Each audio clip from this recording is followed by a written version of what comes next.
तो अब हम अर्थ के कुछ फैक्ट्स देख लेते हैं, ठीक है। उसके बारे में कुछ ऐसी इन्फॉर्मेशन जैसे कि उसका रेडियस वगैरह है ना, आपने उसमें देखा होगा कि अर्थ का जो मॉडल होता है उसे हम ग्लोब वगैरह कहते हैं। तो इस तरीके से हम अब थोड़ी स्टडी और कर लेते हैं। यहाँ से आपका मेन स्टार्ट होने वाला है, आपने लाइन से देखी होंगी, ठीक है, जो इमेजिनरी लाइन होती है जिसे हम लैटिट्यूड कहते हैं, लॉन्गिट्यूड कहते हैं, अक्षांश रेखाएँ, देशांतर रेखाएँ, वो सारी चीज़ें अब हम यहाँ पर करने वाले हैं, ठीक है। तो सबसे पहले देख लो, लिख लो आप लोग अर्थ जो आपकी पृथ्वी है उसके हम थोड़ी यहाँ पे फैक्ट्स देख लेते हैं, ठीक। फैक्ट क्या ही होने, थोड़ी मतलब उसके बारे में बात। सबसे पहले यार आपको पता है अर्थ का जो शेप होता है, शेप कैसा होता है सबको पता है। अर्थ बिल्कुल स्फेरिकल नहीं है, ठीक है, गोल नहीं है अर्थ, ठीक है। वो क्या आपका थोड़ी सी बीच में चपटी हुई है, कहते हैं कि बीच में थोड़ी चपटी हुई है, जिसे हम बल्ग कहते हैं कि वो फूली हुई है बीच में, ठीक है। मतलब यहाँ से वो थोड़ी ऐसी चपटी हुई है, यहाँ पे गोल तो हो गया ये, ठीक है, और यहाँ से थोड़ी चपटी हुई है और यहाँ से थोड़ी बाहर आ रखी है, ठीक है, इसे हम बल्ग कह देते हैं। तो इसकी जो ये शेप होती है, इस शेप को हम क्या कहते हैं शायद आपको पता होगा, इसे हम ऑब्लेट स्फेरॉइड कहते हैं, ठीक है। और ऑब्लेट, इसकी जो शेप होगी उसे हम क्या कहेंगे, ऑब्लेट मतलब अंडाकार, ठीक है, स्फेरॉइड ना तो ये प्रॉपर स्फेरॉइड है, ना तो ये प्रॉपर स्फेरिकल है, गोला है, और नहीं ये आपका प्रॉपर ऑब्लेट टाइप का अंडाकार भी नहीं है प्रॉपर, इसलिए हम इसे क्या कहा, ऑब्लेट स्फेरॉइड का। और इस शेप को हम क्या नाम देते हैं, इस शेप को हम नाम देते हैं जियोइड। क्वेश्चन आता है अर्थ की शेप कैसी है, अगर आपको ऑप्शन में जियोइड होगा तो समझ जाना ऑब्लेट स्फेरॉइड को आपका जियोइड कहा जा रहा है, ठीक है। ये हो गया इसका शेप। अगर हम इसके रेडियस की बात करें अर्थ के, वैसे ही आपको रेडियस तो याद नहीं रखना है आपको, बट थोड़ी है इन्फॉर्मेशन तो देख लेते हैं, ठीक है। 6370 किलोमीटर, 6370 किलोमीटर ये क्या है, इसके रेडियस है, ठीक है। मतलब सेंटर से एक साइड की आप उसकी सरकमफेरेंस जो पेरीमीटर होगा, उसकी जो साइड होगी, उसकी साइड आप जा रहे हो, है ना। मेंसुरेशन में ऑब्वियसली आपने पेरीमीटर पढ़ा होगा, नहीं पढ़ा है तो you guys are not doing preparation well, आप अपने प्रिपरेशन को बिल्कुल बढ़िया नहीं कर रहे हो अगर आपने पेरीमीटर नहीं पता है तो, ओके। तो इसको आप याद रखना, 6370 किलोमीटर है। ग्रेविटी हम थोड़ी देख लेते हैं, शायद ये बात आपको पता भी होगी कि अर्थ पे जो ग्रेविटी है, ठीक है, हमें पता है। अगर हम इक्वेटर की बात करें, अभी कहेंगे इक्वेटर क्या होता है, वैसे सबको पता है, बीच वाली जो लाइन होती है, जो बीच का इमेजिनरी लाइन होती है इक्वेटर पे ग्रेविटी सबसे कम होती है, ठीक है, लो, ठीक है, सबसे कम होती है आपकी ग्रेविटी इक्वेटर पे, ठीक है, या मिनिमम, लो तो नहीं कहोगे, मिनिमम लिखोगे, सबसे कम मतलब, ठीक है, लो मतलब तो कम होगा, मिनिमम मतलब सबसे कम आपकी इक्वेटर पे होती है। और अगर हम पोल की साइड जाएं, पोल की साइड, ठीक है, नॉर्थ पोल साउथ पोल, तो वहाँ पे मैक्सिमम होती है। इसीलिए शायद कहीं पे ये भी लिखा रहता है, आपसे क्वेश्चन पूछा जाता है कि अर्थ के किस पार्ट पे वेट हमारा सबसे ज़्यादा होगा, तो वेट किस पे ज़्यादा होगा, पोल पे ज़्यादा होगा। क्यों? क्योंकि वेट को मैंने आपको साइंस में भी बता रखा है कि वेट क्या होता है, ग्रेविटेशनल पुल होता है, ठीक है। तो पोल पे जब ग्रेविटी ज़्यादा है, वो उसे ज़्यादा अट्रैक्ट करेगी, तो मैक्सिमम वहाँ पे वेट होगा, ठीक है। तो इस पर आप लिख सकते हो, पोल पे वेट ग्रेविटी ज़्यादा है तो वेट भी मैक्सिमम होगा, इक्वेटर पे मिनिमम है, कम से कम है, तो वहाँ पे वेट भी कम होगा। कहा जाता है कि इक्वेटर पे कोई नहीं जा सकता क्योंकि ग्रेविटी वहाँ पे बहुत कम है, ठीक है, इसलिए बीच में अर्थ के कोई नहीं जा सकता। ये चीज़ भी आपको क्लियर हो रखी होगी। हमने बोल दिया कि ये यहाँ पे इसका जो शेप, हमने बोला कि ये थोड़ी बल्ग रहता है, बल्ग मतलब थोड़ी बीच में फूला हुआ रहता है। ये किसकी वजह से होता है, जब यार अर्थ रोटेट कर रही है ना, कोई भी ऑब्जेक्ट, कोई भी चीज़ जो ऐसे रोटेट कर रही होती है, उसमें एक फोर्स काम करता है। उसमें जैसे मान लो ये आपने एक धागा बांध दिया, धागे पे आपने एक धागे पे आपने एक पत्थर बांध दिया, उसे आप ऐसे गोल गोल घुमा रहे हो, ऐसे घुमा रहे हो, ऐसे घुमा रहे हो, तो आप देखते हो वो ऐसे इसी सर्कल में घूमता रहता है। क्यों? क्योंकि वहाँ पे एक सेंट्रीफ्यूगल फोर्स हम उसे कहते हैं, ठीक है, सेंट्रीफ्यूगल फोर्स हम उसे कहते हैं, जो कि उसे इस पाथ पे रोटेट करने में हेल्प करता है। तो ये बल्ग हो रखी है, उसी की वजह से ये बल्ग हो रखी है, ड्यू टू सेंट्रीफ्यूगल फोर्स, ठीक है, due to centrifugal force. Physics में पढ़ोगे आप कभी से आगे, सेंट्रीफ्यूगल फोर्स। और ये किसकी वजह से होता है, रोटेशन, ड्यूरिंग रोटेशन की जब उसका हो रहा होता है, ठीक है। तो ये हमने इसके बारे में थोड़ी 2-4 फैक्ट देख लिए, उसका शेप वगैरह हम लोगों ने देख लिया। अब हम बात करते हैं कि अर्थ का जो मॉडल होता है, मॉडल ऑफ अर्थ, उसे हम क्या कहते हैं, जिसमें अर्थ को दिखा रखा है कि हाँ भाई अर्थ ऐसे होती है, वो आपका क्या होता है सर, उसे हम कहते हैं आपका ग्लोब, उसे हम क्या कह देते हैं, आपका ग्लोब कह देते हैं, ठीक है। ग्लोब क्या होता है, आपका अर्थ का मॉडल होता है, जो कि हमें क्या दिखाता है, ग्लोब में आपने देखा होगा वहाँ पे सारी कंट्रीज़ आपको दिखती हैं, सारे ओशंस वगैरह आपको दिखते हैं, ठीक है, लाइन भी वहाँ पे होती है, उन लाइन को तो हमें मेन स्टडी करना है। फिलहाल के लिए इतना देख लो कि जो ग्लोब होगा आपका, ये क्या क्या दिखाएगा, मेनली तो आपका अर्थ की शेप दिखाता है, ठीक है, शेप ऑफ अर्थ की ये शेप दिखाता है, और ये कंट्रीज़ वगैरह को दिखाएगा वहाँ पर, ठीक है। वहाँ पे आपको ओशन होंगे, ठीक है, ओशंस वगैरह होंगे, लैंड वगैरह होगा, इनको ये दिखाएगा। सोज यहाँ पे लिखे ग्लोब सोज, ठीक है, और वहाँ पे कंट्रीज़ वगैरह आप लिख सकते, मतलब पूरे वर्ल्ड को वो वहाँ पे एक तरीके से शो कर रहा है हमें कि हाँ भाई ऐसा वैसा ये सारी चीज़ें चलती हैं, ठीक है भाई। यहाँ तक आप लोगों को क्लियर हो गया। अब हम बात करते हैं जो ये ग्लोब होता है, ठीक है, जो ये ग्लोब होता है, जो अर्थ का मॉडल है ग्लोब, इसमें हम इसके 2 पैरामीटर होते हैं। मतलब कुछ भी हमें देखना कि यार ये कंट्री इस कंट्री से कितनी दूर है। जैसे मेन चीज़ आपने सुना होगा इंटरनेशनल डेट लाइन, सुना होगा इंटरनेशनल टाइम, आपने सुना होगा, तो वो सारा इसी की वजह से होता है, जो कि इसके पैरामीटर होते हैं, ठीक है। अर्थ ग्लोब में 2 पैरामीटर मेनली होते हैं जिस पे कि हम पूरा स्टडी करते हैं। पैरामीटर मतलब जो हमें हेल्प करते हैं उस चीज़ की स्टडी करने में। जैसे अगर मैं अपनी हाइट की बात करूँ तो मेरी हाइट को जो पैरामीटर है हाइट को मेज़र करने का, हाइट को देखने का, वो क्या है, मीटर होगा, सेंटीमीटर होगा, ठीक है, इंच होगा वगैरह, फीट वगैरह, ठीक है। इस तरीके से आप कह सकते हो। किलोमीटर मत कह देना, कोई आदमी नहीं होगा किलोमीटर का, ठीक है। तो अब हमने यहाँ पे देखना है कि इसके अर्थ में जो ग्लोब होता है, ठीक है, जो आपका अर्थ का मॉडल है ग्लोब, उसमें जो पैरामीटर हैं जिसकी कि हम यार स्टडी करते हैं, तो वो पैरामीटर क्या है, पेरीमीटर नहीं, पैरामीटर मतलब वो चीज़ है जो हमें हेल्प कर रही है वो बताने में। ओके, 2 होते हैं, सबको पता होगा। फर्स्ट होता है आपका जिसे हम क्या कहते हैं, लैटिट्यूड कहते हैं। मोस्ट इंपॉर्टेंट भाई, कन्फ्यूजन होती है, कभी कभार क्वेश्चन भी आता है इस पर, लैटिट्यूड। इसे हम हिंदी में अक्षांश रेखाएं कहते हैं। अक्षांश रेखाएं हम इसे हिंदी में कह देते हैं, अभी बताऊंगा। और सेकंड जो आपका होता है, सेकंड में कहाँ लिख लो, चलो सेकंड में एक बार आपको यहीं पे लिख लेता हूँ। सेकंड होता है आपका क्या, जिसे हम कहते हैं क्या, लैटिट्यूड कह देते हैं। सेकंड हम क्या कहते हैं, चलो इनको या तो ना साथ साथ लेके चलता हूँ मैं, ठीक है, साथ साथ इनको मैं लेके साथ साथ चले जाएंगे, नहीं यार अलग अलग ही करना पड़ेगा, ठीक है। चलो फिलहाल लिख लो।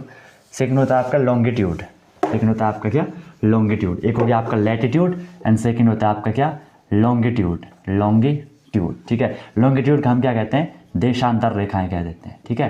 क्या कहते हैं हम इसे हिंदी में, देशांतर रेखाएं कहते हैं आप लॉन्गिट्यूड को। अब ये होती क्या है, लैटिट्यूड को फिलहाल यहाँ पे लिख लो कि सर जो लैटिट्यूड होती है ये आपकी हॉरिजॉन्टल लाइन होती हैं।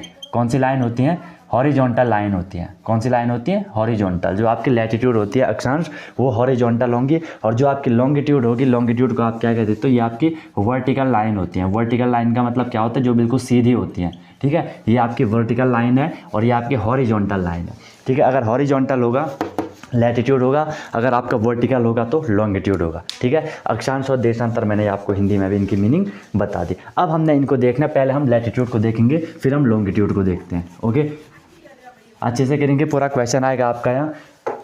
लैटिट्यूड देखो यार, ये आपकी अर्थ है, ये आपकी अर्थ है, इसको ध्यान से देखो, ये आपकी अर्थ है। वाह क्या सर्कल बना है, ठीक है। ये आपकी अर्थ है, ये यहाँ पे सेंटर है, ठीक है। ध्यान, पूरा दिख रहा है आपको सर्कल, ओके। ये आपका यहाँ पे सेंटर है, सेंटर में आपको पता है यहाँ पे ये इक्वेटर है। ट्राई करता हूँ बनाने का, सीधा बन गया होगा, देख लेना। इसे हम यहाँ पे ये 0 डिग्री होता है, ठीक है।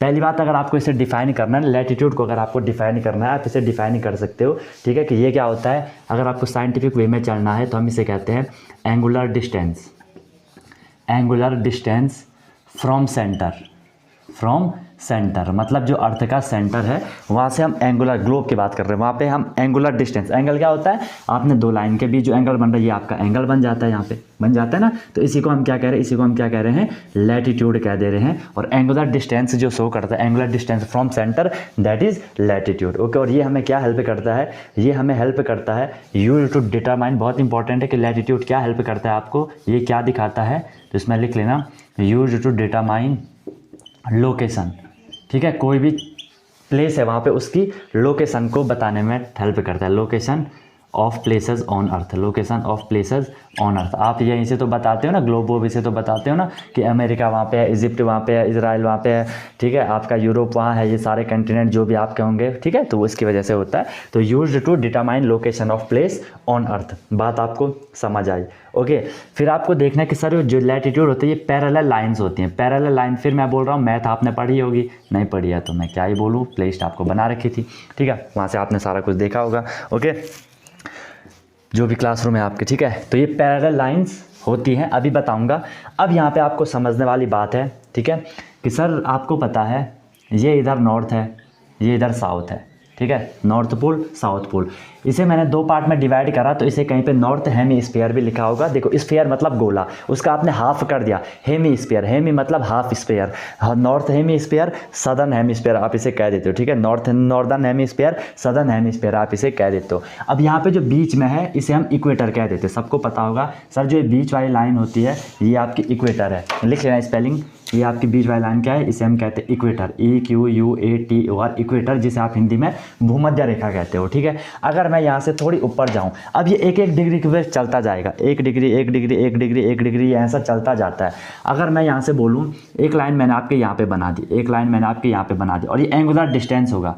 एंगुलर डिस्टेंस कैसे होगा, सेंटर से ये एंगल बन गया, यहाँ पे एंगल बन गया, इसी को हम लैटिट्यूड कह रहे हैं। इसे अब जो आपकी इक्वेटर होती है, इक्वेटर के ऊपर यहाँ पे जो एंगल बनता है वो होता है 23 हाफ डिग्री, ठीक है, 23 हाफ डिग्री का। और वो आपकी कौन सी लाइन होती है, वो आपकी कौन सी, ये सारी इमेजिनरी लाइन है, ठीक है। कौन सी लाइन होती है, इसे हम कहते हैं ट्रॉपिक ऑफ कैंसर, लिख लेना इसको सही से, हाँ, ट्रॉपिक ऑफ कैंसर, हिंदी में हम इसे कर्क रेखा कहते हैं, ट्रॉपिक ऑफ कैंसर। ओके, फिर हम नीचे आते हैं, कहाँ नीचे आते हैं हम लोग कहाँ नीचे आते हैं, इस साइड। यहाँ मैंने 0 से मैं आगे निकल गया, ये बराबर पे होंगे, पैरेलल होंगे, यहाँ बन नहीं रहे, पैरेलल होंगे ये 23 हाफ डिग्री, ठीक है। तो इसे हम क्या कहेंगे, ये होता है आपका ट्रॉपिक ऑफ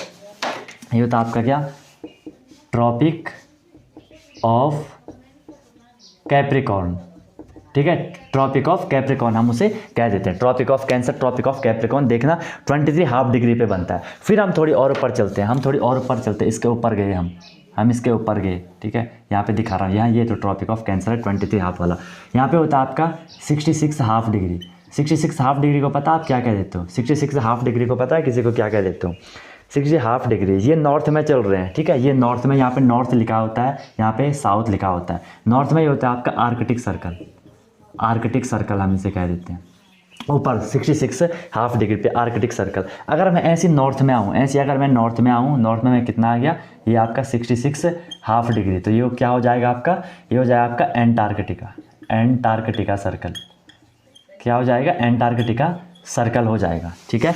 देखो भाई ध्यान से, 0 डिग्री इक्वेटर, 23 हाफ, नॉर्थ में क्या है आपका ट्रॉपिक ऑफ कैंसर है, उसके ऊपर आप 66 हाफ डिग्री में जाओगे, वो आपका आर्कटिक सर्कल है। आप नीचे साउथ में आओगे, 23 half degree tropic of Capricorn है, जिसे हम मकर रेखा हिंदी में कहते हैं, और एंटार्कटिका सर्कल 66 पे ये हो जाएगा। ये ध्यान रखना, कई बार इस पर क्वेश्चन आता है आपका डायरेक्ट। ओके, इतनी बात आपको समझ में आ चुकी है। अब देखो यार, यहाँ पे मैं आपको बोलूँ, हमने बोला ये एंगुलर डिस्टेंस है, थोड़ी फील करो, थोड़ी मैथ लगाते हैं। यहाँ पे एंगुलर डिस्टेंस है, यहाँ पे ये देखो ये एंगल बन रहा है, यहाँ पे ये एंगल बन रहा है, ऐसी कई सारी लाइन होंगी। जब ये लाइन यहाँ पे जाएगी, क्योंकि ऐसे ऐसे ऐसे ऐसे लाइन बनेगी, यहाँ पे ये कौन सी लाइन होगी बता सकते हो, यहाँ पे 90 डिग्री बन रहा है, तो हम इसे यहाँ पे क्या कहते हैं, 90 डिग्री नॉर्थ। ये यहाँ से आएगा, देख रहे हो ना, यहाँ पे आएगा, यहाँ पे आएगा, यहाँ पे आएगा, यहाँ पे आएगा। अब ये तो ऐसा है नहीं, थोड़ी इमेजिन करो, ये तो आपको सिर्फ सर्कल दिख रहा है।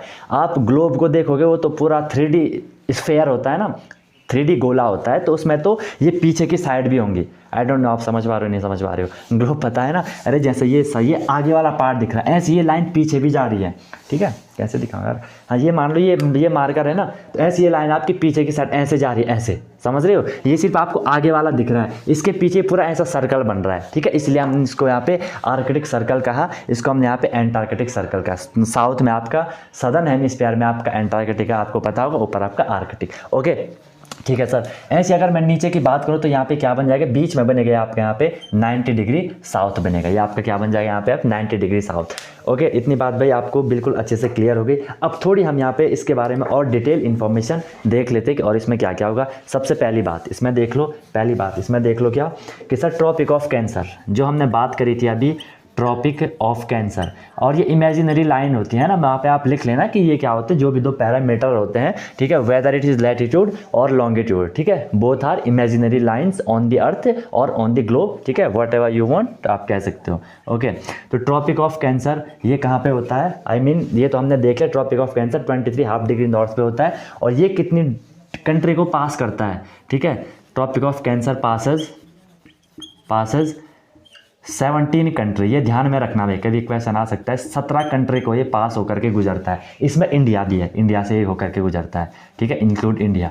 अगर क्वेश्चन आएगा इंडिया में कौन सी इमेजिनरी लाइन जाती है, ठीक है, कौन सा लैटिट्यूड जा रहा है, कौन सी अक्षांश रेखा होकर के जा रही है, दैट्स योर कर्क रेखा, that's your tropic of cancer. Okay sir, फिर हम बात करें इक्वेटर, सीक्वेंस से करवा रहा हूँ। देखो सबसे ऊपर था कैंसर, तो वहाँ पे हमने क्या बोल दिया, वहाँ पे हमने क्या बोल दिया भाई कि 17 था। फिर हम थोड़ी नीचे आए इक्वेटर पे, ठीक है, तो इक्वेटर कितने कंट्री को पास करता है, इक्वेटर आपकी 13 कंट्री को पास करता है। उतना नाम हम नहीं लिखेंगे, उतना याद भी नहीं होगा आपको, ठीक है, 30 कंट्री, ऊपर भी 13 कंट्री को पास करता है। और अगर हम बात करें यार किसकी, ट्रॉपिक ऑफ कैप्रिकॉर्न, ठीक है, मकर रेखा, ये राशि भी होती है ना, राशि पता है ना, राशि होती है, ठीक है, वो ये है। तो इसमें आपकी 11 कंट्री को ये पास करती है, 11 कंट्री से होकर के गुजरती है। बात आपको, सॉरी यार 10 लिखना, 11 नहीं 10 लिखना है इसको, बात आपको यहाँ पे समझ आई।